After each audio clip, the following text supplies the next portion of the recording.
ശാസ്ത്രീയ ഉപനിഷത്ത് പഠനം ക്ലാസ് 276. നമ്മൾ 59ാമത്തെ ഉപനിഷത്തായിട്ട് തൈത്തിരീയ ഉപനിഷത്താണ് നോക്കുന്നത്. ഇത് ബ്രഹ്മാനന്ദ വല്ലിയ എന്ന ഭാഗത്തിലെ 3ാമത്തെ മന്ത്രമാണ്. ഈ മന്ത്രത്തിൽ മനോമയ ശരീരത്തെ പറ്റിയാണ് പറയുന്നത്. അപ്പം നമ്മുടെ ശരീരം ആദ്യം ഭൂമിയിൽ നിന്ന് കിട്ടുന്ന വസ്തുക്കളെല്ലാം കല്ലും മണ്ണും എല്ലാം പൊടിച്ചെല്ലാം അതിൻ്റെ അകത്തു നിന്നെല്ലാം കിട്ടുന്ന വസ്തുക്കൾ എടുത്തിട്ടാണ് ഈ ശരീരം ഉണ്ടായിരിക്കുന്നത്. അതായത് ഭൂമിയിലെ വസ്തുക്കളാണ്. അവസാനം മരിക്കുമ്പോൾ ഭൂമിയിൽ തന്നെയാണ് എല്ലാം ചേർന്ന് പോകുന്നത്. കുറേ വായുവിലും പോകുമായിരിക്കും.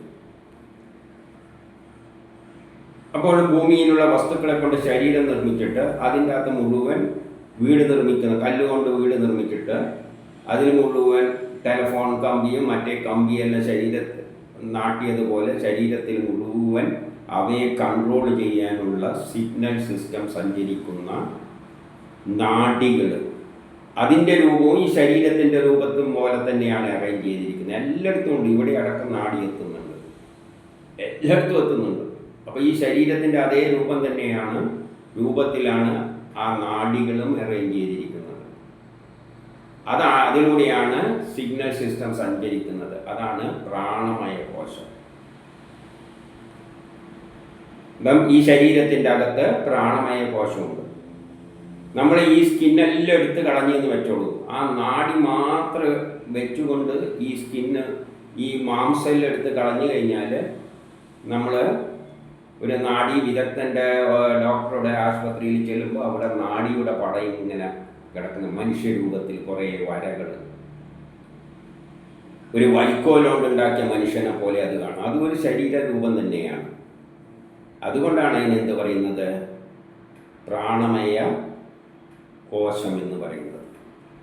അപ്പോൾ ഇതിനെക്കാട്ടിയും സൂക്ഷ്മമാണ്. നാഡികളെപ്പറ്റി നമുക്കൊന്നും അറിയില്ല. അത് MBBS പഠിക്കുമ്പോൾ ശരീരത്തെപ്പറ്റി പഠിക്കുമ്പോൾ സ്പെഷ്യലൈസ്ഡ് നാഡിയിലേക്ക് അവൻ MDക്ക് നാഡികളെപ്പറ്റി പഠിക്കാൻ പോകും. ഇനി അതിലും സൂക്ഷ്മമായി വരുമ്പോഴാണ് മനോമയ കോശം വരുന്നത്. എന്താണ് പറയുന്നത് നോക്കാം. ഈ മന്ത്രത്തിൽ പ്രാണമയ ശരീരത്തിലെ അന്തരാമിയായ പരമേശ്വരനെ വിവരിക്കുന്നു. അതിലാണ് പരമേശ്വരൻ ഇരിക്കുന്നത്. ഈ പ്രപഞ്ചത്തെ ജീവജാലങ്ങളെല്ലാം പ്രാണന്റെ സഹായം കൊണ്ട് മാത്രം ജീവിക്കുന്നു. ഇപ്പം നേരത്തെ പറഞ്ഞ പ്രാണൻ, ആ നാഡികളിലൂടെ സഞ്ചരിക്കുന്ന സിഗ്നൽ സിസ്റ്റമാണ് ശരീരത്തെ വർക്ക് ചെയ്യിപ്പിക്കുന്നത്. ഒരു റേഡിയോൻ്റെ പെട്ടിയും ഇതെല്ലാം കാണുമ്പോൾ റേഡിയോ മാറിയിരിക്കും. പക്ഷേ അതിൻ്റെ അകത്ത് കുറേ വയറുകളുണ്ട്. ആ വയറിലൂടെ കറണ്ട് ഓടുമ്പോൾ മാത്രമേ റേഡിയോ ഫങ്ഷൻ ചെയ്യുകയുള്ളൂ. ആ വയറിലൂടെ സിഗ്നൽ വരുമ്പോഴേ റേഡിയോ വർക്ക് ചെയ്യുകയുള്ളൂ. ഇപ്പം റേഡിയോ വർക്ക് ചെയ്യിപ്പിക്കുന്നത് അപ്പോഴാണ് അതിന് ജീവൻ വെക്കുന്നത്. അപ്പോൾ ഇതേപോലെ നമ്മളെ ശരീരത്തിൽ ജീവൻ വെക്കണ്ടെങ്കിൽ ഈ ശരീരം മാത്രം പോരാ, അതിൻ്റെ അകത്ത് കുറേ വയറുകൾ നാട്ടിയിട്ടുണ്ട്. അതിനാണ് നാഡികൾ എന്ന് പറയുന്നത്. ആ നാഡികളും പോരാ, ആ നാഡികളിലൂടെ പ്രാണൻ സഞ്ചരിക്കണം. അപ്പം ആ പ്രാണനാണ് മനുഷ്യനെ ജീവനുള്ളതാക്കി തീർക്കുന്നത്. അതിലൂടെ സിഗ്നൽ പോകുമ്പോൾ ഒരു റേഡിയോൻ്റെ അകത്തോട്ട് വയറിലൂടെ കറണ്ടെല്ലാം സിഗ്നലും സഞ്ചരിക്കുമ്പോഴാണ് അതെന്തായി മാറുന്നത്, ഒരു റേഡിയോൻ്റെ ഫങ്ഷൻ ചെയ്യുന്നത്, ജീവൻ വെക്കുന്നത്. അതുപോലെ നമ്മുടെ നാഡികളിലൂടെ സിഗ്നൽ സിസ്റ്റം പോകുന്നുണ്ട്. നമ്മുടെ ശരീരത്തിൻ്റെ ഓരോ അവയവത്തെയും കൺട്രോൾ ചെയ്യുന്നത്. ആ പ്രാണൻ സഞ്ചരിക്കുമ്പോഴാണ്, പ്രാണൻ എന്ന് പറയുന്ന വായു മാത്രമല്ല, ഈ നാഡികളിലൂടെ സഞ്ചരിക്കുന്ന സിഗ്നൽ അത് പ്രാണനെ പോലെ തന്നെയാണ്, അദൃശ്യ രൂപമാണ്. അതുകൊണ്ടാണ് പ്രാണസമാനം. ആ സിഗ്നൽ സിസ്റ്റം ആണ് ജീവനെ ഉണ്ടാക്കുന്നതും ജീവനെ നിലനിർത്തുന്നതും. അതുകൊണ്ട് പ്രാണന്റെ സഹായം കൊണ്ട് മാത്രമാണ് ജീവികളെല്ലാം ജീവിക്കുന്നത്. അതിലൂടെ പോകുന്ന പ്രാണൻ നിലച്ചാൽ, പ്രാണൻ എന്ന് പറയുന്നത് ശ്വാസം മാത്രമല്ല, നാഡികളിലൂടെ സിഗ്നൽ സിസ്റ്റം. നമുക്കറിയാലോ, ഒരു നാഡി തളർന്നു പോകുക എന്ന് പറഞ്ഞാൽ ശ്വാസം നമ്മൾ ശ്വസിക്കുന്നുണ്ട്, എന്നാലും ഒരു ഭാഗം അങ്ങ് തളർന്നു പോകും, പക്ഷഭാഗം പിടിച്ചിട്ട്. എന്തുകൊണ്ടാണത്? നാഡി ഫങ്ഷൻ ചെയ്യുന്നില്ല. അപ്പം ശ്വാസം എന്നതല്ല പ്രധാനം. ശ്വാസത്തിൽ നിന്നും അതുമായിട്ട് അറ്റാച്ച് ചെയ്തുകൊണ്ട് നാഡികൾക്കാണ് പ്രധാനം. നാഡികളാണ് ശ്വാസത്തെ പോലും വർക്ക് ചെയ്യിപ്പിക്കുന്നത്. ചിലപ്പോൾ ശ്വാസം എടുക്കാതെ നിന്ന് കളയും. എന്തുകൊണ്ടാണ്? നാഡികൾ ആ അവയവങ്ങളെ സ്പന്ദിപ്പിക്കുന്നില്ല. അപ്പം പ്രാണൻ എന്ന് പറയുന്ന നാഡികളിലൂടെ പോകുന്ന സിഗ്നൽ സിസ്റ്റമാണ്. അത് സഞ്ചരിക്കുമ്പോഴാണ്, അതില്ലാതെ, പ്രാണനില്ലാതെ ജീവികൾ ജീവിക്കില്ല. പ്രാണനില്ലാതെ വേറെ ഒന്നിനും ശരീരത്തെ നിലനിർത്തുവാനും പറ്റില്ല. ഹാർട്ട് വിചാരിച്ചാൽ ഒന്നും പറ്റില്ല. ഹാർട്ട് ഫങ്ഷൻ ചെയ്യേണ്ടിക്ക് അതിനൊരു സിഗ്നൽ സിസ്റ്റം ഉണ്ട്, അത് വർക്ക് ചെയ്യണം. ഇതെല്ലാം വളരെ എളുപ്പത്തിൽ മനസ്സിലാക്കാം. കുറച്ച് സയൻസിൻ്റെ ചിന്താഗതി ഉണ്ടായാൽ. ഉപനിഷത്ത് പഠിക്കേണ്ടിക്ക് സയൻസിൻ്റെ ചിന്താഗതി വേണം. എല്ലാതെ 5ാം ക്ലാസ്സും ഗുസ്തിയായിട്ട് മറ്റൊരു ഫീൽഡിനും പറ്റാതിരിക്കുമ്പോൾ ഒരു വേഷം എടുത്ത് ധരിച്ചിട്ട് ആധ്യാത്മിക പണ്ഡിതൻ എന്ന് പറഞ്ഞ് എല്ലാവരും അവൻ്റെ മുമ്പിൽ പോയി വായും തുറന്നിരിക്കും. അവനെന്താ വായി എന്ന് പറയുക എന്ന് വെച്ച് കഴിഞ്ഞാൽ നമ്മൾ ചിന്തിച്ചാൽ മതി. ഇതെല്ലാം നല്ല വിദ്യാഭ്യാസവും ജ്ഞാനവും പഠിച്ചവർ വേണം ഉപനിഷത്തുകളായാലും വേദങ്ങളായാലും കൈകാര്യം ചെയ്യാൻ. അതും നല്ല ജ്ഞാനമുള്ളവർക്ക് കയറിയാലേ ഇതെല്ലാം മനസ്സിലായി. ഇതെല്ലാം പറയുമ്പോഴൊന്ന് ചിന്തിച്ചു നോക്കൂ, എത്ര ശാസ്ത്രീയമായിട്ടാണ് നമ്മുടെ ശരീരത്തിൻ്റെ കാര്യങ്ങൾ പറയുന്നത്. ആധുനിക സയൻസിലൂടെ തന്നെയല്ലേ അത് പറയുന്നത്. അപ്പം നമ്മളെ നാഡികളിലൂടെ സിഗ്നൽ സിസ്റ്റമാണ് നമ്മളെ ആക്ടിവേറ്റ് ചെയ്യുന്നത്. അതിനാണ് പ്രാണൻ എന്ന് പറയുന്നത്. പ്രാണൻ എന്ന് പേര് വന്നതേ ഉള്ളൂ. നമ്മുടെ ശരീരത്തിലെ നാഡികളിലുള്ള സ്പന്ദനങ്ങൾ, നാഡിയിലുള്ള സിഗ്നൽ എന്തല്ലോ മെഡിസിൻ കൈകാര്യം ചെയ്യുന്നവർ വാക്ക് പറയുമായിരിക്കും. ആ നാഡിയിലൂടെ പോകുന്ന സിഗ്നൽ സിസ്റ്റത്തിന് അവരെന്ത് പറയുന്നതെന്ന് എനിക്കറിയില്ല. ഇലക്ട്രോണിക്സിനാണെങ്കിൽ സിഗ്നൽ സിസ്റ്റം എന്ന് പറയും. അല്ലെങ്കിൽ എനർജി പ്രവഹിക്കുന്നത്, സിഗ്നൽ രൂപത്തിൽ പ്രവഹിക്കുന്നതെന്നെല്ലാം പൾസുകൾ, ഇങ്ങനത്തെ വാക്കുകളെല്ലാം നമ്മൾ ഉപയോഗിക്കുക. മെഡിസിൻ ഉപയോഗിക്കുന്നവർക്ക് അവരുടേതായ പദങ്ങളുണ്ടാവും. വേദത്തിന് അതിന് പകരം പ്രാണൻ എന്ന് പറഞ്ഞു. ഈ വ്യത്യാസമേ ഉള്ളൂ, ഭാഷയിലുള്ള വ്യത്യാസമേ ഉള്ളൂ. എല്ലാം ഒന്നു തന്നെ. അള്ളയും യഹോവയെല്ലാം ഭാഷയിലുള്ള വ്യത്യാസമാണ്. ഈശ്വരൻ എല്ലാം ഒന്നു തന്നെ. അപ്പം മറ്റൊന്നുകൊണ്ടും അല്ലാതെ ലങ്സ് ഉള്ളത് കൊണ്ടൊന്നും എല്ലേക്ക് നമുക്ക് എന്ത് ചെയ്യാൻ പോലെ മോട്ടോറും വെച്ചിട്ട് മറ്റേ ഗ്യാസ് ഉണ്ടാക്കുന്നുണ്ടല്ലോ. നമ്മളിപ്പം ഗ്യാസ് അടിച്ച് കയറ്റുന്നില്ല ടയറിൽ, അതുമാതിരി ലങ്സിലേക്ക് വെച്ചിട്ട് ഇങ്ങനെ അടിച്ചു കൊടുത്തു കഴിഞ്ഞാൽ ചിലപ്പം വാൾവ് അല്ല മറ്റേ ലങ്സ് ഇങ്ങനെ തുറക്കുകയും പൂട്ടിയും ചെയ്തൊന്നും വരും. അതുകൊണ്ട് ഫങ്ഷൻ നടക്കില്ല. അപ്പോൾ അതിൻ്റെ അകത്തൊരു സിഗ്നൽ സിസ്റ്റം ഉണ്ട്. ആ സിഗ്നൽ സിസ്റ്റമാണ് അതിനെയെല്ലാം വർക്ക് ചെയ്യിപ്പിക്കുന്നത്. അപ്പോൾ ഇതിൻ്റെ എല്ലാം കാരണം, ജീവൻ്റെ പ്രധാന കാരണം പ്രാണൻ തന്നെ. അഥവാ മനുഷ്യൻ്റെ ആയുസ് എല്ലാം ഈ പ്രാണനുമായി. ആയുസ് എന്ന് പറയുന്നതാണ് എപ്പം പ്രാണൻ പോകുമ്പോൾ അപ്പോൾ ആയുസ് തീർന്നു. അപ്പോൾ ആയുസ് എന്ന് പറയുന്നതും ജീവൻ എന്ന് പറയുന്നതെല്ലാം പ്രാണൻ തന്നെ. അപ്പം നമ്മുടെ ആയുസ് എന്ന് പറയുന്നത് എന്താണെന്ന് വെച്ചാൽ ഈ നാഡികളിലൂടെ എപ്പോൾ സിഗ്നൽ സഞ്ചരിക്കുമോ അത് തന്നെയാണ് ആയുസ്. അതുപോലെ വരെയാണ് അവൻ ശ്വാസം കഴിക്കുന്നത്, അതുവരെയാണ് അവന് ജീവനുള്ളത്. അതുകൊണ്ട് തന്നെ അതിനാൽ അതിനെ പ്രാണൻ തന്നെയാണ് ആയുസ്, പ്രാണൻ തന്നെയാണ് ജീവൻ. അതുകൊണ്ട് അതിനെ സർവായുഷ് എന്ന് വിളിക്കുന്നു. ഈ രൂപത്തിൽ ഇതിനെ ഉപാസിക്കുന്നവൻ പൂർണ്ണായുസ് ലഭിക്കുന്നു. ഈ രൂപത്തിൽ ഇതിനെ ഉപാസിക്കുന്നവൻ, ഈ അർത്ഥം മനസ്സിലാക്കിയിട്ട് വേണം പ്രാണമയ ശരീരത്തെ മനസ്സിലാക്കാൻ. അതാർക്കേ പറ്റുള്ളൂ? സയൻസിലൂടെ അതിനെ വീക്ഷിക്കുന്നവർക്കേ പറ്റുള്ളൂ. കുറച്ച് സയൻസ് പറയണം. നമ്മളെ റേഡിയോൻ്റെ കാര്യമല്ല, അതുകൊണ്ടാണ് പറയുന്നത്. സയൻസിലൂടെ നമുക്ക് ഇതിനെ എളുപ്പത്തിൽ മനസ്സിലാക്കാം. നമ്മൾ പുറത്തുള്ള ഉപകരണങ്ങളുടെ ഫങ്ഷനെല്ലാം നമ്മളെ ശരീരത്തിലും ഇതേ ഒരു സിസ്റ്റത്തിൽ അത്തരത്തിൽ തന്നെയാണ് വർക്ക് ചെയ്യുന്നത്. അപ്പോൾ ആ സയൻസിനെ ഇവിടെയും കൂടി നമ്മളെ ശരീരത്തിൽ അപ്ലൈ ചെയ്യുമ്പോൾ ഇതിനെ മനസ്സിലാക്കാം. പ്രാണമയ ശരീരം എല്ലാത്തവർ, നമ്മൾ ഇതൊന്നും അറിയാത്തവരെ, നമ്മളെ ശരീരത്തിലൊരു അന്നമയ കോശമുണ്ട്, അതിൻ്റെ ഉള്ളിലൊരു പ്രാണമയ കോശമുണ്ട്, അത് ശ്വാസമാണ്, അത് ഭഗവാനാണ്, ഇങ്ങനെയെല്ലാം പറഞ്ഞിട്ട് വായിക്ക് തോന്നുന്നത് അടിച്ചുവിടാനേ പറ്റുള്ളൂ. പിന്നെ ഒരു മനസ്സുണ്ട്. എന്താണ് ഈ മനസ്സ്? അതൊന്നും വ്യാഖ്യാനിക്കാൻ പറ്റില്ല. അത് പക്ഷേ സയൻസിലോട്ട് നമ്മൾ വ്യാഖ്യാനിക്കാൻ എളുപ്പത്തിൽ അത് മനസ്സിലാക്കാൻ പറ്റും, കുറച്ച് സയൻസ് പഠിച്ചിട്ടുണ്ടെങ്കിൽ. ഇനി അന്നരസത്താൽ സൃഷ്ടിക്കപ്പെട്ട സ്ഥൂല ശരീരധാരിയായ പുരുഷനിൽ, അപ്പോൾ അന്നം കൊണ്ട് സൃഷ്ടിക്കപ്പെട്ട, അന്നം എന്ന് പറഞ്ഞാൽ ഭൂമിയിലുള്ള സാധനമെല്ലാം, പൊടിയും മറ്റേ അതും ഇതെല്ലാം എടുത്തിട്ട്, പൊടി എന്ന് പറഞ്ഞാൽ കാർബണാണ്. പിന്നെ ഹൈഡ്രജൻ ഉണ്ട്, ഓക്സിജൻ ഉണ്ട്. ഇതെല്ലാം കൂടിയിട്ട് തന്നെയാണ് നമ്മുടെ ശരീരങ്ങൾ ഉണ്ടാക്കിയിരിക്കുന്നത്. ഇങ്ങനെ പല സാധനങ്ങളും കൂട്ടിച്ചേർത്ത് തന്നെയാണ്. അന്നമയ ശരീരത്താൽ സൃഷ്ടിക്കപ്പെട്ട സ്ഥൂല ശരീരധാരിയായ പുരുഷൻ, അതിനാണ് ഈ പുരുഷരൂപം എന്ന് പറയുന്നത്. അതിൽ അന്തരാമിയായിട്ടിരിക്കുന്ന പരമേശ്വരൻ. അപ്പം നമ്മൾ ഒരു റേഡിയോ, ഒരു TV എടുത്ത്, ഒരു കമ്പ്യൂട്ടർ എടുത്തു കഴിഞ്ഞാൽ, കമ്പ്യൂട്ടറാണ് കുറച്ചും കൂടി അഡ്വാൻസ്ഡ്. കമ്പ്യൂട്ടർ എടുത്തു കഴിഞ്ഞാൽ അതിലൊരു പ്രോസസ്സറുണ്ട്. ഇൻ്റൽ എന്നെല്ലാം പറയുന്നത് കേട്ടിട്ടില്ലേ? അതിൻ്റെ ഹാർട്ട് അതാണ് ഈ വയറിലൂടെ പോകുന്ന സിഗ്നൽ സിസ്റ്റത്തെ എല്ലാം കൺട്രോൾ ചെയ്യുന്നത്. അപ്പോൾ ഒരു ശക്തിവിശേഷം, കൺട്രോളിങ് ഫങ്ഷൻ എന്നൊരു ശക്തിവിശേഷം അതിൻ്റെ അകത്തുണ്ട്.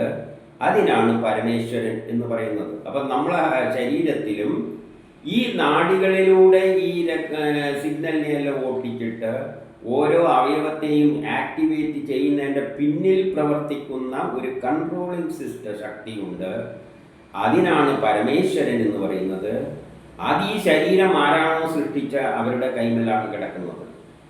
ശരീരം ഏതിൽ നിന്നാണ് വന്നത്?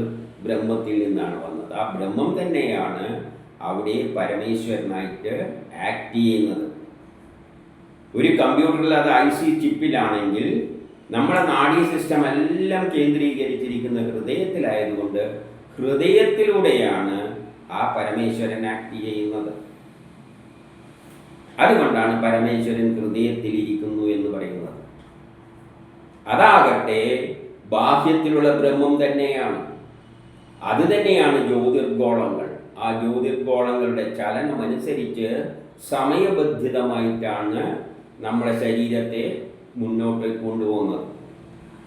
അതിനാണ് പ്ലാൻ എന്ന് പറയുന്നത്. നമ്മളെ കമ്പ്യൂട്ടറിൻ്റെ അകത്തും ഒരു പ്ലാൻ ഉണ്ട്. ആദ്യം അതിൽ അപ്ലോഡ് ചെയ്യണം. അതിനാണ് വിൻഡോസ് എന്നെല്ലാം പറയുന്നത്, ഓപ്പറേറ്റിംഗ് സിസ്റ്റം. അതൊരു പ്ലാനാണ്. അതിനെ പോലെയുള്ള ഒരു പ്ലാൻ നമ്മുടെ ശരീരത്തിലുണ്ട്. അതിനാണ് ജീവാത്മാവ്, പരമാത്മാവ് എന്നെല്ലാം പറയുന്നത്. അതിലൂടെയാണ് ബ്രഹ്മം ആക്ട് ചെയ്യുന്നത്. കമ്പ്യൂട്ടറുകളുടെ പ്രോഗ്രാമും അത് പ്ലാൻ ചെയ്ത അനുസരിച്ച് കാര്യങ്ങൾ നടക്കുന്നത്. അതിൻ്റെ അകത്തൊരു ഒരു ചെറിയ ബാറ്ററി ഉണ്ട്. ആ ബാറ്ററിയുടെ സമയവും ബന്ധിപ്പിച്ചുകൊണ്ടാണ് കമ്പ്യൂട്ടർ വർക്ക് ചെയ്യുന്നത്, ആ പ്രോഗ്രാം വർക്ക് ചെയ്യുന്നത്. അതുപോലെ നമ്മുടെ ശരീരത്തിൻ്റെ അകത്തുള്ള ആ പരമാത്മാവ്, ജീവാത്മാവ് അല്ലെ ആ പ്ലാന് വർക്ക് ചെയ്യുന്നത് സമയത്തിൻ്റെ അടിസ്ഥാനത്തിലാണ്. സമയം എന്നത് ജ്യോതിർഗോളങ്ങളുടെ ചലനവുമായിട്ട് ബന്ധപ്പെട്ടാണ് കിടക്കുന്നത്. കുറച്ച് കടന്നു പോകുന്നു. അപ്പം കമ്പ്യൂട്ടറിൻ്റെ അതേ സെറ്റപ്പ് തന്നെയാണ്. നമ്മൾ കമ്പ്യൂട്ടറിൽ എന്തെല്ലാം ആവശ്യമുണ്ടോ അതെല്ലാം ആവശ്യമുണ്ട്. കമ്പ്യൂട്ടറിനെ ഓപ്പറേറ്റ് ചെയ്യുന്ന ആരാണ്? പുറത്തു നിന്ന് ഒരാളാണ്. അയാളെ തീരുമാനം, ആ ഡിസൈൻ ചെയ്ത ആളെ തീരുമാനം അനുസരിച്ചാണ് പോകുന്നത്. അതുപോലെ ബ്രഹ്മമാണ് നമ്മുടെ ശരീരത്തെ ഈ രൂപത്തിൽ ബ്രഹ്മം തന്നെയാണ് ഇതായിട്ട് മാറിയിരിക്കുന്നത്. അപ്പോൾ അതിൻ്റെ ആക്ടിവിറ്റീസ് കൺട്രോൾ ചെയ്യുന്നതും ആ ബ്രഹ്മം എന്ന ശക്തി വിശേഷമാണ്. അതിന് രൂപവുമില്ല, ഭാവവുമില്ല. അതിന് ഇതുവരെ ശാസ്ത്രലോകത്തിന് പോലും മനസ്സിലായിട്ടില്ല. ഋഷികൾക്കും പൂർണ്ണമായിട്ട് മനസ്സിലായിട്ടില്ല. ഇതാണ് ബ്രഹ്മം, ഈശ്വരൻ. ഋഷികൾക്ക് പോലും ഇതെന്തിനായി ഇതെല്ലാം ചെയ്തു കൂട്ടിയെന്ന് ചോദിച്ചു കഴിഞ്ഞാൽ ഒരു ഉത്തരമില്ല. അപ്പം അത്രയും വലിയ സയൻസ് എല്ലാം ക്രിയേറ്റ് ചെയ്തതിൻ്റെ പിന്നിലുള്ളതും ആ ശക്തി വിശേഷമാണ്. അതുകൊണ്ടാണ് ജ്ഞാനത്തെ ബ്രഹ്മം എന്ന് പറയുന്നത്. അപ്പോൾ ആ ശക്തിയെ മനസ്സിലാക്കുക എന്ന് പറഞ്ഞാൽ നമ്മുടെ ചിന്തക്കും ബുദ്ധിക്കും ഒന്നും. അതുകൊണ്ടാണ് ന്യൂട്ടൺ മറ്റേ ശാസ്ത്രജ്ഞന്മാരെല്ലാം ക്വാണ്ടം മെക്കാനിക്സിലെത്തിയപ്പോൾ ഇട്ടെറിഞ്ഞ് ഓടിക്കളഞ്ഞ. ക്വാണ്ടം തിയറിയിലെത്തിയപ്പോൾ ഇലക്ട്രോണും പ്രോട്ടോണും എത്തി, അങ്ങോട്ട് എത്തുമ്പോൾ പിന്നെ ക്വാണ്ടത്തിലെത്തിയപ്പോൾ ഇട്ടെറിഞ്ഞ് ഓടിയത് അവർക്ക് പോലും അതിനെ പൂർണ്ണമായി മനസ്സിലാക്കാൻ പറ്റുന്നില്ല. അവരന്തം വിട്ടുപോയി, ഓടിക്കളഞ്ഞു. പക്ഷേ ഋഷികൾ ഓടിയില്ല. ഋഷികൾ പറഞ്ഞു അങ്ങനെ ഒരു സാധനമുണ്ട്, പക്ഷെ അതിനെ പൂർണ്ണമായിട്ട് മനസ്സിലാക്കാൻ പറ്റില്ല. അതിങ്ങനെ സയൻസെല്ലാം ഉണ്ടാക്കിയിട്ട് ആ സയൻസിലൂടെയാണ് ഇതെല്ലാം കാട്ടിക്കൂട്ടുന്നത്. പൂർണ്ണമായിട്ട് അത് വേദം, അതിനാണ് വേദം എന്ന് പറയുന്നത്. അതവർ കുറിച്ചു വെച്ചു. ഇനി ഇരിക്കുന്ന പരമേശ്വരൻ പ്രാണമായ ശരീരത്തിൻ്റെ ആത്മാവാണ്. ആത്മാവാണ്, പരമാത്മാവാണ്. പരമാത്മാവ് എന്നൊരു പറഞ്ഞത് ഒരു പ്ലാനാണ്. ആ പ്ലാനിൻ്റെ അകത്തിരിക്കുന്ന ഒരു ശക്തി വിശേഷം. നമ്മൾ വീട് നിർമ്മിക്കുമ്പോൾ ഒരു പ്ലാൻ ഉണ്ടാക്കിയിട്ടാണ് വീട് നിർമ്മിക്കുക. ആ പ്ലാൻ അനുസരിച്ചാണ് വീട് നിർമ്മിക്കുക. പ്ലാനിന് ഒരു സമയമില്ലേ എന്ന് ചോദിച്ചാൽ സമയത്തിൻ്റെ അടിസ്ഥാനത്തിൽ തന്നെയാണ് വീട് നിർമ്മിക്കുന്നത്. അല്ലാതെ പ്ലാൻ ഉണ്ടാക്കിയിട്ട് പിറ്റേത്തെ ദിവസം വീട് ഉണ്ടാക്കാനും പറ്റില്ല. അതിനൊരു സമയം വേണം. അപ്പോൾ ഒരു സമയം അനുസരിച്ചാണ്. സമയം നമ്മൾ വാച്ചിലാണ് നോക്കുന്നുണ്ടെങ്കിൽ ഈ പ്രപഞ്ചത്തിൻ്റെ സൃഷ്ടിയുടെ സമയം എന്ന് പറയുന്നത് സൗരയൂഥത്തിലെ ഗോളങ്ങളുടെ ചലനവുമായിട്ട് ബന്ധിപ്പിച്ചിട്ടാണ് പോകുന്നത്. അപ്പോൾ ഒരു പ്ലാൻ ഉണ്ട്. ആ പ്ലാനിനാണ് പരമാത്മാവ് അല്ലെങ്കിൽ ജീവാത്മാവ് എന്നെല്ലാം പറയുന്നത്. ആ പ്ലാനിൻ്റെ പിന്നിൽ പ്രവർത്തിക്കുന്ന ശക്തി, അതിനെ നിയന്ത്രിക്കുന്ന ശക്തി ഏതാണോ എന്ന് വെച്ചാൽ ഈ ശരീരം നിർമ്മിച്ച ആ ശക്തി തന്നെ, ആ ബ്രഹ്മം, നിർഗുണമായ രൂപവും ഭാവവും ഇല്ലാത്ത ആ ബ്രഹ്മം. ആ ബ്രഹ്മം ആ സയൻസ് തത്വം അനുസരിച്ചാണ് നമ്മുടെ ശരീരത്തെ എല്ലാം ആക്ടിവേറ്റ് ചെയ്യുന്നത്. അപ്പം നമ്മളെ ഹൃദയത്തിലൂടെയാണ് അത് ആക്ട് ചെയ്യുന്നത്. അവിടെയാണ് പരമാത്മാവിരിക്കുന്നത്. അവിടെയാണ് ജീവാത്മാവെന്നൊരു പ്ലാൻ ഉള്ളത്. ആ പ്ലാൻ അനുസരിച്ചാണ് പോകുന്നത്. ആ പ്ലാൻ ആകട്ടെ സൗരയൂഥ സിസ്റ്റത്തിലെ ചലനവുമായിട്ട് ബന്ധിപ്പിച്ചുകൊണ്ടാണ് ഷെഡ്യൂൾ ചെയ്തിരിക്കുന്നത്. ഒരു കമ്പ്യൂട്ടറിൻ്റെ കാര്യങ്ങളെല്ലാം മനസ്സിലാക്കിയവർക്ക് ഇത് പറയുമ്പോൾ പെട്ടെന്ന് മനസ്സിലാക്കും. കമ്പ്യൂട്ടറിൻ്റെ അകത്ത് ഒരു ബാറ്ററി ഉണ്ട്.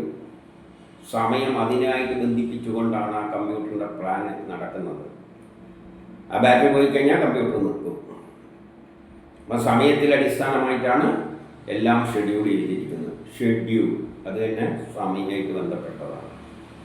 നമ്മളെ ജീവിതവും നമ്മളെ എല്ലാം സമയമായിട്ട് ബന്ധിപ്പിച്ച് തന്നെയാണ് മുന്നോട്ടേക്ക് പോകുന്നത്. അതുകൊണ്ടാണ് എത്ര ഭക്ഷണം കൊടുത്തു കഴിഞ്ഞാൽ മുട്ടുകുത്തേണ്ട പ്രായത്തിലെ മുട്ടുകുത്തു, അല്ലാതെ കുറേ ഭക്ഷണം വാരിക്കൊടുത്തു കഴിഞ്ഞാൽ അവനെ എന്നിട്ട് പിറ്റേത്തെ കുറച്ച് ഒരാഴ്ച കൊണ്ട് അവനെ വലുതാക്കിയിട്ട് കല്യാണമെല്ലാം കഴിപ്പിച്ച് കളയാന്ന് വെച്ചാലൊന്നും നടക്കില്ല. അതിന് സൂര്യൻ ഭൂമിക്ക് ചുറ്റും ഇത്ര പ്രാവശ്യം കറങ്ങണം.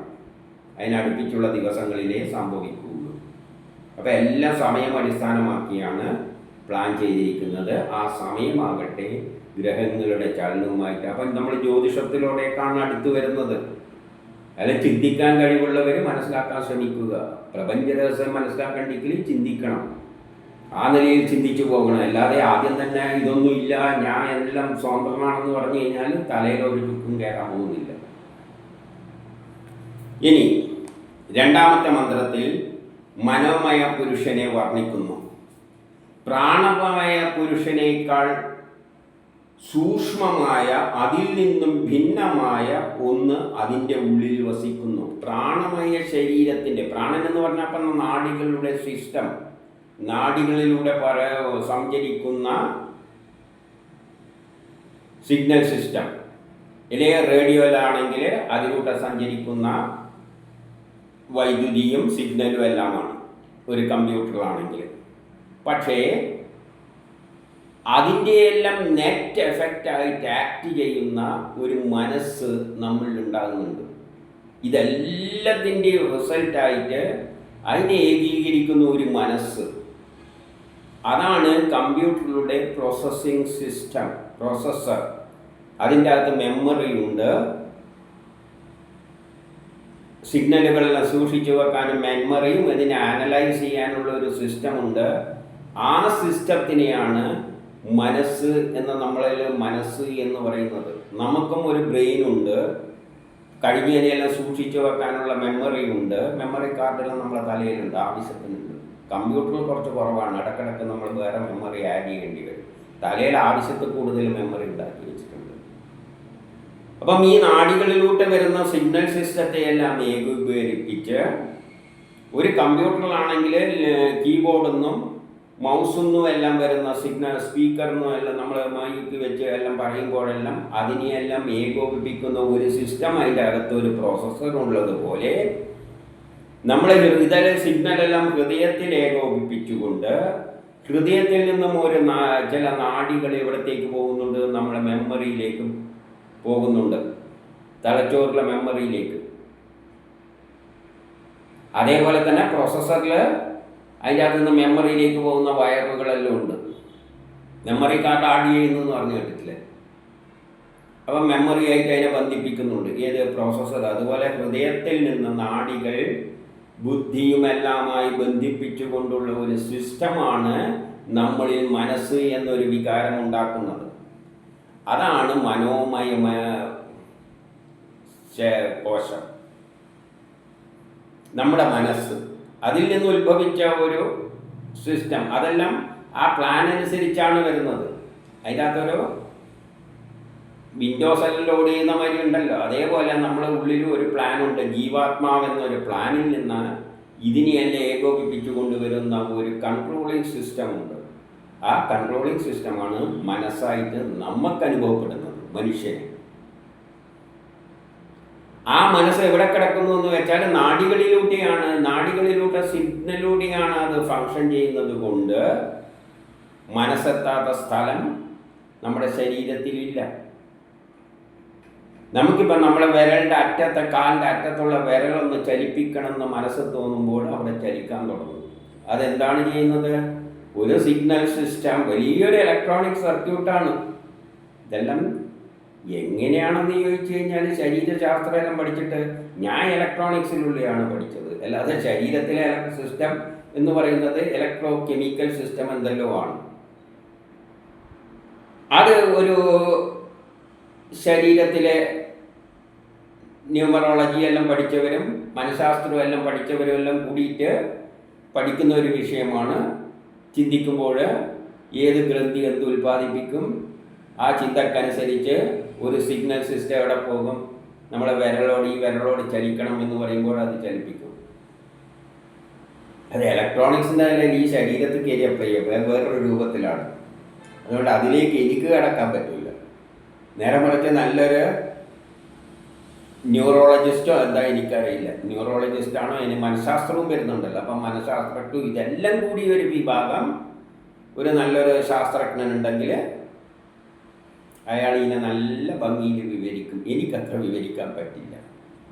എനിക്ക് ഇലക്ട്രോണിക്സിൻ്റെ ബേസിലേ പറയാൻ പറ്റൂ. അതുകൊണ്ടാണ് ഇത് പറഞ്ഞത്. ഇതൊന്നും 10ാം ക്ലാസ്സും ഗുസ്തിയൊന്നും പിടിച്ചത് കൊണ്ടൊന്നും കൈകാര്യം ചെയ്യേണ്ടതല്ല വേദം. ഞാൻ വേദത്തിൻ്റെ നമ്മുടെ ആചാര്യനാണ്.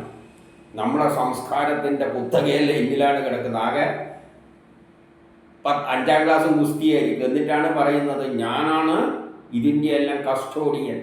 ഇതിൻ്റെ ഋഗ്വേദം, യജുർവേദം, സാമവേദം, അഥർവവേദം, 108 ഉപനിഷത്തുകൾ, പുരാണങ്ങൾ എല്ലാത്തിൻ്റെയും കസ്റ്റോഡിയൻ ഞാനാണ്. ആകെ പഠിച്ചത് 5ാം ക്ലാസ്സും ഗുസ്തിയും. ഒരു വേഷം മാത്രം ധരിച്ചിട്ടുണ്ട്. എന്നിട്ടാണ് എല്ലാവരെയും പഠിപ്പിക്കാൻ നടക്കുന്നത് ഏത് ഈ ശാസ്ത്രം.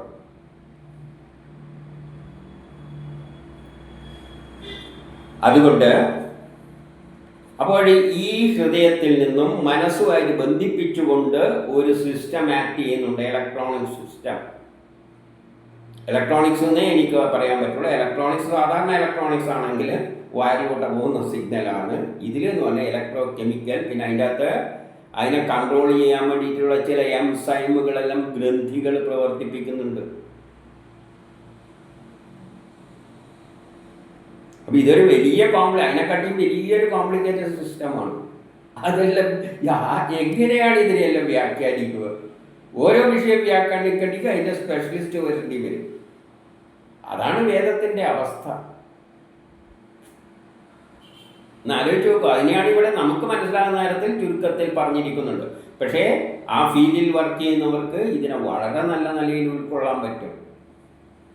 അപ്പോൾ ഒരു മനോമയ ശരീരം അത് നാഡികളിൽ നിന്ന് ഉത്ഭവിക്കുന്നതാണ്. നാഡികൾ ശരീരത്തിൻ്റെ എല്ലായിടത്തും വ്യാപിച്ചിട്ട് ആ നാഡികൾ ഹൃദയത്തിൽ കേന്ദ്രീകരിച്ച് അത് മെമ്മറിയായിട്ട് യോജിപ്പിച്ചുകൊണ്ട് അതിൻ്റെ ഇൻ്ററാക്ഷനിലൂടെയാണ് മനസ്സ് എന്നൊരു വികാരം നമ്മളിൽ ഉത്ഭവിക്കുന്നത്. അത് എവിടെ കിടക്കുന്നുണ്ട്?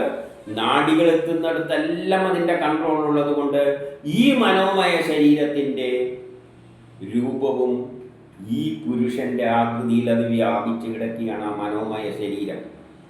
അതുകൊണ്ടാണ് നമ്മളെ മനസ്സിൽ കാലിൻ്റെ അറ്റത്ത് ഒരു കൊതുക് അടിക്കുമ്പോൾ അവിടെ ഒന്ന് കടിക്കുന്നുണ്ട് എന്ന് അറിയുന്നില്ല. കാരണം മനോമയ ശരീരം ആ സിഗ്നൽ സിസ്റ്റത്തിലൂടെ ശരീരത്തിൻ്റെ എല്ലാവിധത്തും വ്യാപിച്ചു കിടക്കുന്നത് കൊണ്ട് അതും മനുഷ്യൻ എന്ന രൂപത്തിലാണ് ആ മനോമയ ശരീരമുള്ളത്. അങ്ങനെ ശാസ്ത്രീയമായി തന്നെ മനസ്സിലാക്കണം.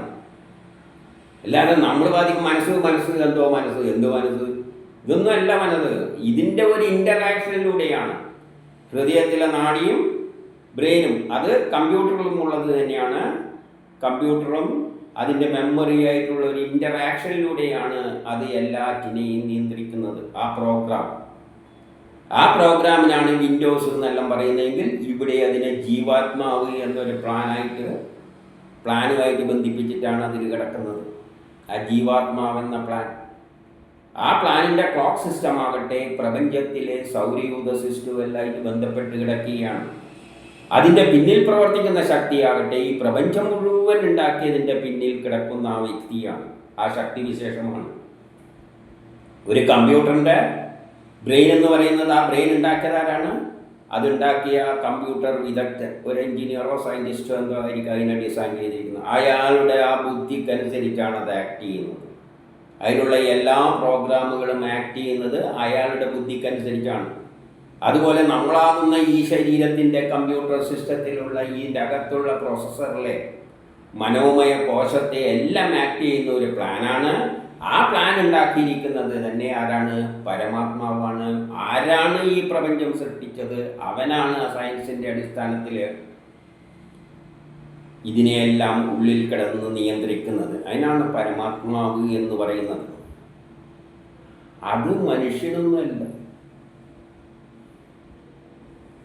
കാരണം നമ്മൾ നേരത്തെ പറയാം അത് ശാസ്ത്രജ്ഞനല്ലേ എന്ന് പറയും. ശാസ്ത്രജ്ഞനല്ലേ എന്ന് പറയുമ്പോഴും ശാസ്ത്രജ്ഞൻ്റെ ഈ ശരീരമല്ല ശാസ്ത്രജ്ഞൻ. ശാസ്ത്രജ്ഞനാണത് ഡിസൈൻ ചെയ്തതെന്ന് വെച്ചോളൂ. അത് അയാളുടെ ഈ ശരീരമല്ല, അന്നമയ കോശമല്ല. അതിലും സൂക്ഷ്മമായിട്ടൊന്നുണ്ട്. അവനിലും ഒരു നാഡീ സിസ്റ്റം ചെയ്യുന്നുണ്ട്. അത് കമ്പ്യൂട്ടർ കണ്ടുപിടിച്ചതിലൂടെയും ആ നാഡീ സിസ്റ്റവും അല്ല അവൻ്റേത്. അതിൻ്റെ ഉള്ളിൽ ഒരു മനോമയമായ ശരീരമുണ്ട്. അവൻ്റെ മനസ്സിനെയല്ല ആക്ടിവേറ്റ് ചെയ്യുന്നത്. ഈ മനസ്സ് ആക്ട് ചെയ്യുന്നത് എവിടെ നിന്നാണ് വരുന്നത്? ഒരു പ്ലാനിൽ നിന്നാണ്. ആ പ്ലാന് ആര് ഡിസൈൻ ചെയ്ത് വെച്ചിരിക്കുന്നതാണ്? പരമാത്മാവ്, അത് ബ്രഹ്മം ഡിസൈൻ ചെയ്തിരിക്കുകയാണ്. ആ ബ്രഹ്മം തന്നെയാണ് അവനിലൂടെ ഈ കമ്പ്യൂട്ടർ ഡിസൈൻ ചെയ്ത് വെച്ചിരിക്കുന്നത്. അത്ര നിസ്സാര സംഗതി ഒന്നുമല്ല ഈ ഉപനിഷത്തുക്കൾ. കണ്ടവർക്കൊന്നും കയറിയിട്ടങ്ങ് കൈകാര്യം ചെയ്യാൻ പറ്റുന്നതല്ല. അതിൽ കുറേ ലിമിറ്റേഷൻസ് ഉണ്ട്. കാരണം ഇതിൻ്റെ അകത്തുള്ള ആ നാഡീ സിസ്റ്റങ്ങളുടെ എല്ലാം ശരിയായ ഫങ്ഷൻ ഒരു ന്യൂറോ സർജൻ, ആരാ പഠിക്കുന്ന ആ ലെവലിൽ എനിക്കറിയില്ല. ആരാണിത് പഠിക്കുന്നുണ്ട്, ഏത് ബ്രാഞ്ചിലാണ് ഇത് പഠിക്കുന്നതെന്ന്. അവർ പോലെ 100% ഈ ഗ്രഹങ്ങളുടെ ചലനവുമായിട്ടുള്ളത് പഠിച്ചോ എന്ന് എനിക്കറിയില്ല. കാരണം അവർ പഠിച്ചിട്ടില്ല. കാരണം ഈ നാഡികളിലൂടെ ആര് സഞ്ചരിക്കുന്നു? സൂര്യനും ചന്ദ്രനും സഞ്ചരിക്കുന്നുണ്ട് നമ്മുടെ നാഡികളിലൂടെ, സിഗ്നൽ സിസ്റ്റത്തിലൂടെ. നമ്മുടെ ശ്വാസവും ഇത്ര പ്രാവശ്യം ശ്വസിക്കണം, ഇത്ര പ്രാവശ്യം ഹാർട്ട് ബീറ്റെല്ലാം നോക്കുന്നുണ്ടല്ലോ ഡോക്ടർമാർ. ഇതാരാണ് ഡിസൈഡ് ചെയ്യുന്നത്? ഗ്രഹങ്ങളാണ് ഇതിൽ ഡിസൈഡ് ചെയ്യുന്നത് എത്ര പ്രാവശ്യം സ്പന്ദിക്കണമെന്ന്. അതുകൊണ്ടാണ് മനുഷ്യൻ ഈ ഗ്രഹങ്ങളുടെ പരിധിയിൽ നിന്ന് അപ്പുറത്ത് പോയാൽ, സ്വർഗത്തിലേക്ക് പോയാൽ, അതായത് സൂര്യൻ്റെ ആകർഷണ പരിധിയിൽ നിന്ന് പുറത്തേക്ക് പോയാൽ നമ്മുടെ നാഡികളുടെ പ്രവർത്തനം അപ്പോൾ സ്റ്റോപ്പ് ആവും. നമ്മൾ 35 വയസ്സാണെങ്കിൽ 35 വയസ്സിൽ നമ്മൾ നിൽക്കും. കാരണം സൂര്യൻ്റെ പരിധിയിൽ നിന്ന് വിട്ടുപോയാൽ നമ്മളെ നാഡികളപ്പം നിൽക്കും പ്രവർത്തനം. അപ്പം 35 വയസ്സാണെങ്കിൽ പിന്നെ അവന് 35 വയസ്സ്, പിന്നെ അവന് മരണമില്ല. അവൻ അങ്ങനെ എത്രയോ വർഷം അന്തരീക്ഷത്തിൽ അങ്ങനെ ആടിപ്പാടി നടക്കും. കാരണം അവിടെ ശൂന്യമായതുകൊണ്ട് ശരീരം ബാക്ടീരിയ ഒന്നും തിന്നുമില്ല. ഇതെല്ലാം പുരാണ കഥകളിൽ പറഞ്ഞിട്ടുണ്ട്. ആ ശരീരത്തെ ഒരു 1000 വർഷം കഴിഞ്ഞിട്ട് തിരിച്ചിങ്ങോട്ടേക്ക് കൊണ്ടുവരികയാണെങ്കിൽ ഇവൻ സൂര്യൻ്റെ പരിധിയിലേക്ക് വരുമ്പോൾ പിന്നെ ഇവൻ ആദ്യം വളരാൻ തുടങ്ങും. അപ്പോൾ എന്ത് വലിയൊരു ശാസ്ത്രം! അതാണ് മൃത്യുഞ്ജയ മന്ത്രം. അല്ലാതെ മരണത്തെ ദേഷ്യവും കോപവും തീർക്കാൻ വേണ്ടിയിട്ട് അമ്പലത്തിൽ ചെയ്യേണ്ട സാധനമൊന്നുമല്ല ഇത്. അത് അഗ്നിവിദ്യയിലൂടെയാണ് നേടേണ്ടത്. അഗ്നിവിദ്യ എന്ന് പറഞ്ഞാൽ റോക്കറ്റിലോട്ട് കയറിയിട്ട് വേണം നിങ്ങൾ സൂര്യൻ്റെ പരിധി കടന്നിട്ട് അപ്പുറം കിടക്കാൻ. അപ്പം നിങ്ങൾക്ക് രക്ഷപ്പെടാൻ പറ്റും. അങ്ങനെ രക്ഷപ്പെട്ടവരുണ്ടോ എന്ന് ചോദിച്ചാൽ അവിടെ ഉണ്ട്. അവരങ്ങനെ ആടിപ്പാടി നടക്കുന്നുണ്ട്. നമുക്കും പോകാം, ഗവൺമെൻറ് വിചാരിച്ചാലേ പറ്റൂ. കാരണം അത്രയും ചിലവുണ്ട്. ഇന്ന് പോലും അതിൻ്റെ പരിധിയുടെ അപ്പുറം കടക്കുക എന്ന് പറഞ്ഞാൽ അത്ര നിസ്സാര കാര്യമല്ല. എല്ലാം പോട്ടെ, നമ്മൾ എവിടെ എത്തിപ്പോയി? ആധുനിക സയൻസ് ഒന്നും ചിന്തിക്കുന്നതിനും അപ്പുറം എത്തിപ്പോയി നമ്മൾ.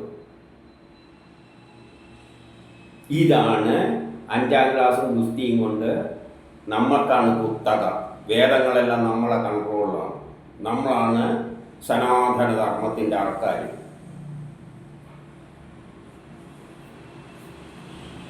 ഇനി എന്താണ് പറഞ്ഞത്? ആ മനോമയൻ ഈ പ്രാണമയനിൽ പൂർണ്ണനാണ്.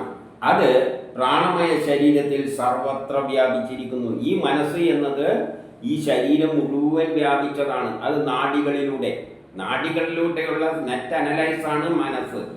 അപ്പം നാഡികൾ എന്ന് പറയുന്നത് നമ്മളെ ശരീരത്തിൻ്റെ ഏതറ്റം വരെ പോകുന്നുണ്ടോ അതുകൊണ്ട് തൊട്ടിട്ടുണ്ട്.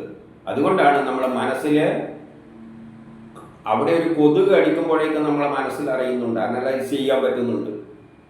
അപ്പം അതാ ഈ നാഡികളിലൂടെ അതിൻ്റെ അകത്ത് പ്രവർത്തിക്കുന്ന സിസ്റ്റമാണ്. അത് പരമാത്മാവുമായിട്ട് ബന്ധപ്പെട്ടതാണ്. ആ മനോമയ ശരീരത്തിൽ നിന്നും പുരുഷന്റെ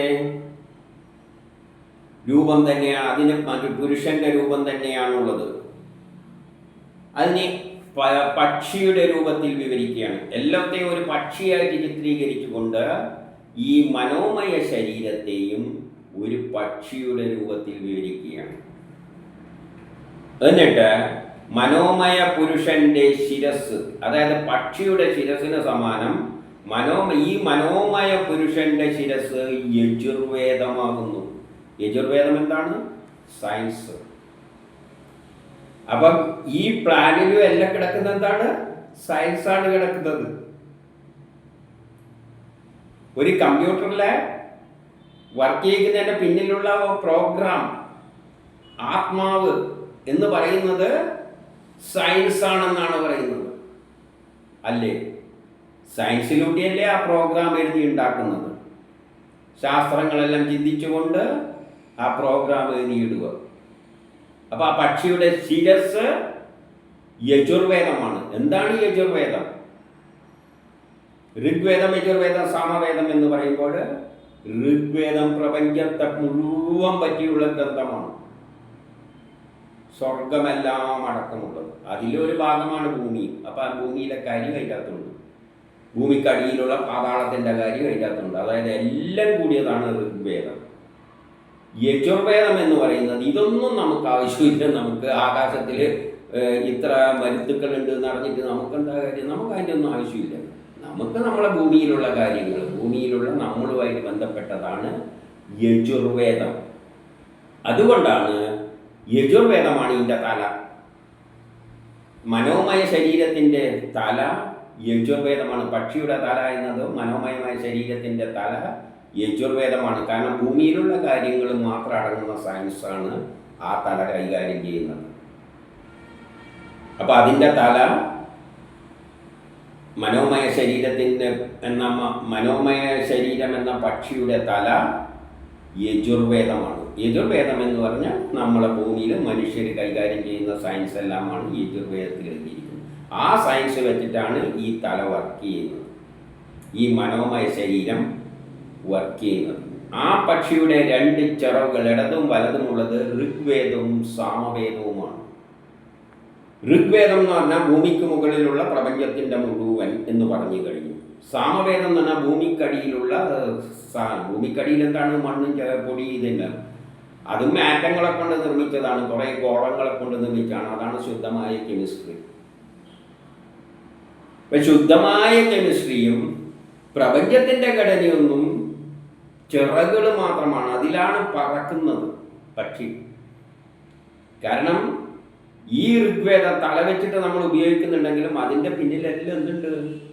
ഋഗ്വേദത്തിലും സാമവേദത്തിലും കെമിസ്ട്രിയിലാണ് ഇതിൻ്റെ എല്ലാം പൂർണ്ണ സയൻസ് കിടക്കുന്നത്. അതിൽ നിന്നും കുറച്ചെടുത്തിട്ടാണ് ഈ തല വർക്ക് ചെയ്യുന്നത്. കെമിസ്ട്രിയിൽ ചോറ് വെക്കാൻ നമ്മൾ ചോറെല്ലാം വെക്കുന്നുണ്ട്, ചോറിൻ്റെ അകത്ത് എന്താ സംഭവിക്കുന്നത് നമുക്കറിയാം. അത് കെമിസ്ട്രി പഠിച്ചാൽ അറിയാം. എന്തെന്ന് ചോറിൻ്റെ അകത്ത് അരിയിൽ ഇന്ന സാധനമാണുള്ളത്, അത് വെള്ളത്തിലിട്ട് ചൂടാക്കുമ്പോൾ ഇന്ന രാസമാറ്റം നടന്നിട്ട് അത് ഇന്ന കെമിക്കലായിട്ട് മാറുന്നെല്ലാം കെമിസ്ട്രി പഠിച്ചവർക്ക് അറിയായിരിക്കും. കെമിസ്ട്രി എന്ന് പറഞ്ഞാൽ ഒരു വലിയ സാഗരമല്ലേ, അതിൻ്റെ അകത്ത് അറിയായിരിക്കും. പക്ഷേ നമുക്കതിൻ്റെ ആവശ്യമുണ്ട്, നമുക്ക് അരി വെള്ളത്തിലിട്ട് ചൂടാക്കിയാൽ മതി, അല്ല അതിൻ്റെ കെമിസ്ട്രി അറിയേണ്ട ആവശ്യമൊന്നും നമുക്കില്ല. പക്ഷേ ആ കെമിസ്ട്രി ഇല്ലാതെ ഇത് വളരെ ചെയ്യുമെന്ന് ചോദിച്ചാൽ ഇല്ല തന്നെ. അതുകൊണ്ട് ആ ചിറകളിലാണ് ഋഗ്വേദവും സാമവേദവും എന്ന, അതേപോലെ തന്നെ നമ്മളെ നിയന്ത്രിക്കുന്ന എല്ലാം ഗ്രഹങ്ങളാണെന്ന് പറഞ്ഞു വെച്ചിട്ടുണ്ട്. അതെല്ലാം ഋഗ്വേദത്തിൽ പെടുന്നത്. നമുക്കതൊന്നും അറിയേണ്ട ആവശ്യമില്ല. ഗ്രഹങ്ങൾ നിയന്ത്രിക്കുകയോ നിയന്ത്രിക്കാതിരിക്കുകയോ എന്തോ ചെയ്യട്ട്, നമുക്ക് മനസ്സ് തോന്നുന്ന മാതിരി അങ്ങ് പോകും. അപ്പോൾ യജുർവേദമാണ് തല, 2 കാലുകൾ, അല്ല 2 ചിറകുകൾ എന്താണ് ഋഗ്വേദവും സാമവേദവും. ഇതെല്ലാം ഈ ശരീരത്തിൽ, പക്ഷിയുടെ ശരീരത്തിൽ ബന്ധിച്ച് കിടക്കുന്ന, അത് അതിൻ്റെ വാക്കുകളാണ്. ഈ വേദങ്ങളിലുള്ള വാക്കുകളാണ് ഈ ശരീരം, പക്ഷിയുടെ ശരീരം. ആ വാക്കുകൾ ഉപയോഗിച്ചിട്ടാണ് നമ്മൾ യജ്ഞം ചെയ്യുന്നത്. അല്ലാതെ ഋഗ്വേദം മുഴുവനൊന്നും എടുത്തു വരികയോ സാമവേദമോ അഥർവവേദമോ ഒന്നും എടുക്കുന്നില്ല. അതിലുള്ള വേണ്ട വാക്കുകൾ എടുത്തിട്ട് പ്രോസസ്സ് ചെയ്യുന്ന ശരീരം. അതുകൊണ്ട് അതിലെ വാക്കുകളാണ് ഈ ശരീരം. അതിൻ്റെ ചിറക് വാല് എന്ന് പറയുന്നത് അഥർവവേദമാണ്. അഥർവവേദം എന്നാൽ ടെക്നോളജിയാണ്. എന്താണ് ഇത് പറഞ്ഞിരിക്കുന്നത്? അഥർവവേദം സാധകമന്ത്രമാണ്. സാധകമന്ത്രം സാധിപ്പിക്കുന്ന കാര്യങ്ങൾ, അതായത് ടെക്നോളജി, ആപ്ലിക്കേഷനാണ്. ആ ടെക്നോളജിയുടെ സഹായത്താലാണ് പക്ഷി പറക്കുന്നത്. വാലില്ലെങ്കിൽ പക്ഷി പറക്കില്ല. അപ്പം ടെക്നോളജി, അതിനെ ഉപയോഗിക്കുക, പറക്കാൻ സഹായിക്കുക, അതാണ് ചിറകുകളുടെ നിയന്ത്രിക്കുക, അതാണ് ടെക്നോളജി. പഠിച്ച സയൻസിനെ പ്രയോഗത്തിൽ വരുത്തുക, അതാണ് ടെക്നോളജി. അത് ചിറകാണ്, അതിൻ്റെ വാലാണ്.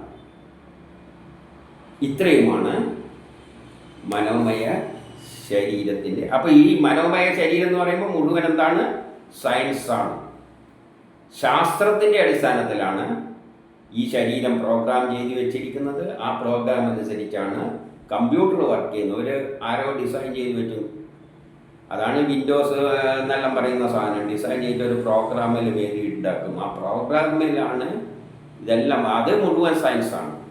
പ്രോഗ്രാം എന്ന് പറയുന്നത് 100% സയൻസാണ്. അതുപോലെ മനോമയ ശരീരം എന്ന് പറയുന്നത് 100% സയൻസാണ്. അത് ഋഗ്വേദം, യജുർവേദം, സാമവേദം, അഥർവവേദത്തിലുള്ള സയൻസിൻ്റെ അടിസ്ഥാനത്തിലാണ് ഈ പക്ഷി ഇങ്ങനെ പറന്ന് പോകുന്നത്. എന്തൊരു ഭാവന! അപ്പം നമുക്കിവിടെ ഇന്ന് നിർത്താം.